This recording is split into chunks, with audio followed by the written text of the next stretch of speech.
influence your जब life. आपके भीतर परमात्मा काम कर रहा है, जब निर्माता आपके भीतर काम कर रहा है, तो आप बेजान चीजों को अपने जीवन को प्रभावित क्यों करने दे रहे हैं? तारों को कहीं भी जाने दीजिए, ग्रहों को कहीं भी जाने दीजिए, आप वहीं जाएंगे जहां आप जाना चाहते हैं। अगर आप इस आयाम को खुद में खिलने देते हैं तो आप देखेंगे कि जीवन शानदार हो जाएगा।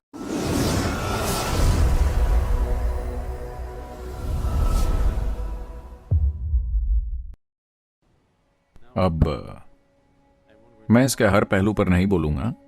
ज्योतिष, आप क्या करने की कोशिश कर रहे हैं? ग्रहों की स्थिति को देखकर कुछ भविष्यवाणियां करना, है ना? मैं चाहता हूं कि आप इसे समझें। ज्यादातर समय जो लोग अच्छी भविष्यवाणी करते हैं, ये वो लोग होते हैं जो आपको अतीत के बारे में स्पष्ट रूप से बताते हैं, या कुछ लोग आपको कल के बारे में स्पष्टता से बताते हैं। वो ग्रहों को देखकर नहीं बताते, वो आपको देखकर बताते हैं। कुछ लोगों में एक इंट्यूशन यानी सहज ज्ञान होता है, वो बताते हैं।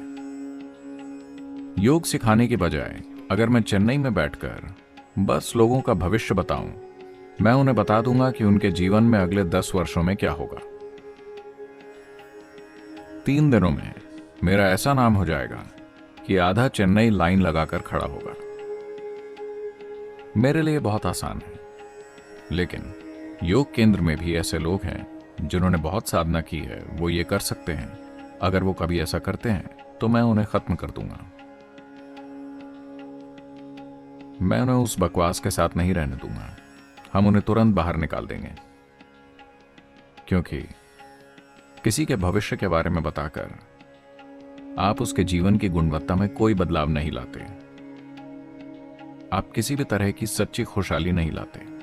आप सिर्फ उसे ज्यादा से ज्यादा अज्ञानी बना रहे हैं, है ना? अगर आप में अपना कल जानने की शक्ति है तो आप सिर्फ अधिक अज्ञानी, अधिक अहंकारी, अधिक मूर्ख, अधिक हानिकारक होंगे। More harmful. आप सामान्य नियमों से चलिए, ये ठीक है। कल को जानना जरूरी नहीं है। आप अभी इस तरह बने हैं।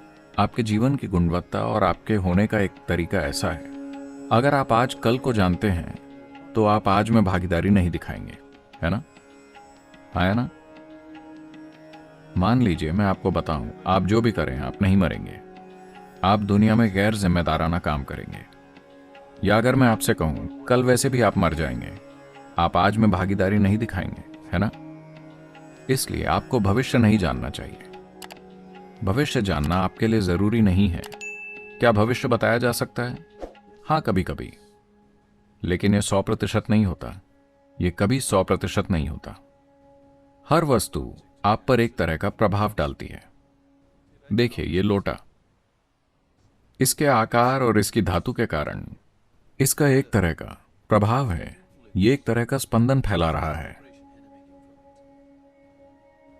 अगर मैं इस लोटे को मुझे प्रभावित करने देता हूं, मैं उसे अपने पास रखता हूं क्योंकि ये एक काफी अच्छा दोस्त है। मैं प्लास्टिक का बर्तन नहीं रख रहा क्योंकि मुझे उसकी कई चीजें पसंद नहीं है। मैं इसे रखता हूं क्योंकि ये अच्छी चीजें कह रहा है। मैं हमेशा अच्छी संगत में हूं, जरा देखिए। पर अब अगर मैं इस बर्तन को मुझे बहुत अधिक प्रभावित करने देता हूं तो धीरे धीरे मैं एक बर्तन जैसा बन जाऊंगा। This will happen to you. आपके साथ ऐसा होगा। बहुत से लोग बर्तनों जैसे हो गए हैं, है ना? वो चीजों को इतनी गहराई से प्रभावित करने देंगे, वो वैसे ही बन जाएंगे। अब मैं इस तांबे के बर्तन को मुझे प्रभावित करने नहीं दूंगा, पर मेरी संगत में होने के नाते वो इतना प्रभावित है। आप देखेंगे, आप एक और तांबे का बर्तन लीजिए, आप मुझे कुछ भी दीजिए, आप मुझे कोई भी चीज दीजिए, मुझे बस 20 सेकंड दीजिए, मैं इसे अपने हाथ में रखकर आपको वापस दे दूंगा। ये अलग होगा। अगर आप संवेदनशील हैं तो आप महसूस कर पाएंगे कि ये बिल्कुल अलग है। तो सवाल सिर्फ ये है, क्या आप चीजों को खुद को प्रभावित करने देंगे या आप उन्हें प्रभावित करेंगे? ग्रह निश्चित रूप से बड़ी चीजें हैं, तो उनके कुछ कंपन हैं। उनके आसपास की हर चीज पर कुछ प्रभाव होता है। अगर वो इस ग्रह के पास हैं तो हां। क्या आप जानते हैं, पूर्णिमा और अमावस्या के दिन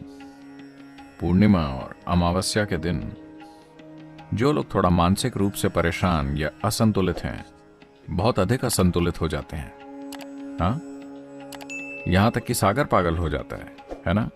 क्या आप सभी पागल हो जाते हैं? महीने में 2 बार? कुछ लोग कुछ नहीं कह रहे हैं।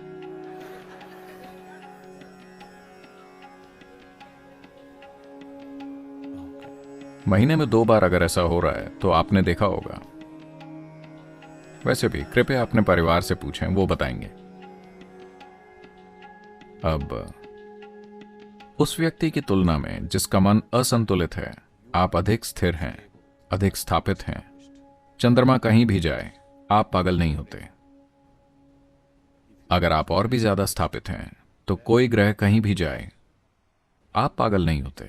बस आपके जीवन का उद्देश्य और भाग्य आप तय करते हैं, कोई और नहीं बल्कि आप। हाँ, हर चीज का प्रभाव होता है, पर उस प्रभाव से आप क्या बनाते हैं वो फिर भी आपके हाथों में है ना? पर अगर आप बेजान चीजों के धक्के खाने वाले हैं तो हाँ, आपको धक्के दिए जा सकते हैं। उस हद तक ये सच है। मैं कह रहा हूं, जब आपके भीतर परमात्मा काम कर रहा है, जब निर्माता आपके भीतर काम कर रहा है, तो आप बेजान चीजों को अपने जीवन को प्रभावित क्यों करने दे रहे हैं? अगर आप इस आयाम को खुद में खिलने देते हैं तो आप देखेंगे कि जीवन शानदार हो जाएगा। तारों को कहीं भी जाने दीजिए, ग्रहों को कहीं भी जाने दीजिए, आप वहीं जाएंगे जहां आप जाना चाहते हैं। आप जहां जाना चाहते हैं वहां जाना चाहते हैं, या आप बेजान चीजों से धक्के खाना चाहते हैं, यह आपको तय करना है। अब वो कुंडली में लिख कर दे रहे हैं कि आप कैसे रहने वाले हैं।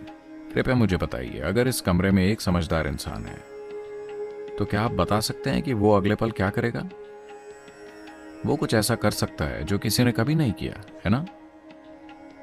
अगर यहां कोई मूर्ख है, अगर आप उसे देखते हैं तो आप कह सकते हैं ठीक है, आप ऐसे जिएंगे। अगर वो इसे कागज पर लिख के दे सकते हैं कि अपना जीवन ऐसे जिएंगे, तो क्या करें? मतलब आप बुद्धि का उपयोग करने से इनकार कर रहे हैं, है ना?